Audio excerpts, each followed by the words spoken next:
dear Charles. Indeed, Bueno, ahí teníamos las declaraciones de Charles Michel, presidente del Consejo Europeo. Habla Úrsula Von der Leyen, enseguida la escuchamos. Vamos a resumir un poquito lo que ha dicho Charles Michel. Insiste en que en estos momentos Europa y la OTAN están más unidos que nunca. Dice que en estos momentos los europeos quieren tomar una mayor responsabilidad de su propia defensa, que han acordado gastar más en defensa y que en estos momentos hacer a Europa más fuerte también haría, por tanto, a la OTAN más fuerte. Bueno, como ven, unos mensajes bastante magnánimos los que están dedicando en estos momentos tanto Jens Stoltenberg como Charles Michel. Vamos a escuchar en estos momentos a Ursula von der Leyen, que, como decimos, ya está hablando. Support of the Ukrainian people, but also against Russia's imperial war. Since then, our unity and resolve have only grown stronger. We have already been very close partners, of course, before Russia's brutal war. So we have been testing and coordinating our crisis responses through many, many exercises we've had together. We have increased our cooperation against cyber attacks for better military mobility,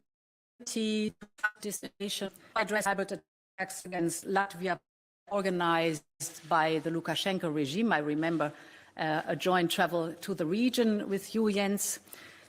By the times we're living in, we know that we have to strengthen and now deepen this more than 20-year-old partnership, because Europe's security is challenged and it is under threat. And this is also reflected in the wish of Sweden and Finland to join NATO. We look very much forward to Sweden and Finland becoming NATO members soon. It's also reflected in Denmark's abolishment of the opt-out clause related to EU defence. All this shows we are aware of the challenge, but we're able to stand up against it.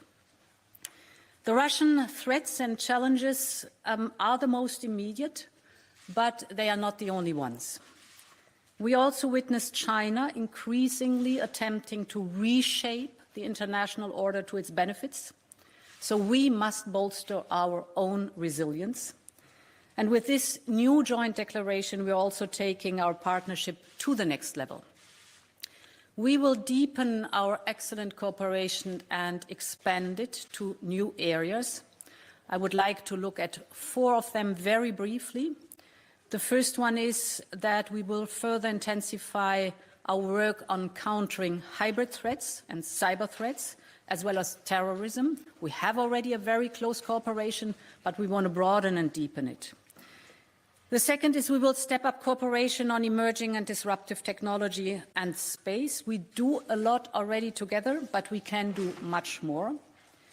The third domain is we will address the looming security implication of the climate crisis. Sounds a bit far away, but we are fully aware that with the climate crisis and the extreme weather events like droughts and floods, we see more and more the phenomenon of fostering instability with all the consequences of poverty, of unrest, of instability of whole regions, and therefore this is also a point of focus for us together.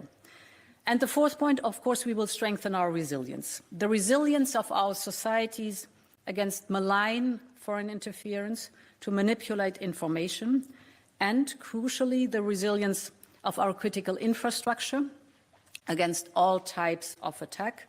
The Nord Stream sabotage has shown that we need to take more responsibility for the security of our network infrastructure.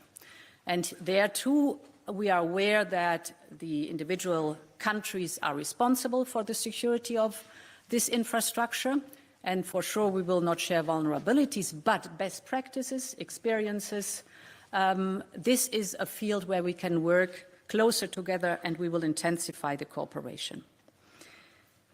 The European Union will keep doing everything in its power to support the brave people of Ukraine. We will keep the pressure on the Kremlin for as long as it takes with a biting sanctions regime.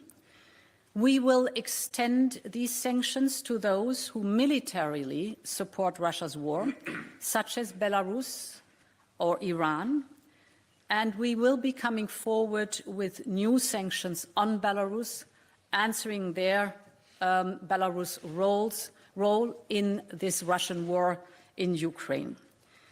We will continue our substantial humanitarian, economic and security assistance to Ukraine as long as it is necessary.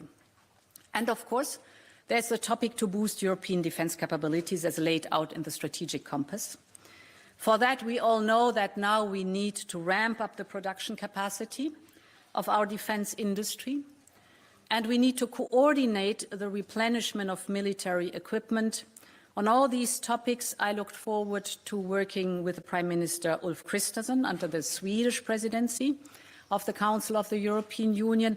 And of course, we will discuss this and much more tomorrow with you, Jens, when you will be visiting the college. Many thanks. Okay, we'll start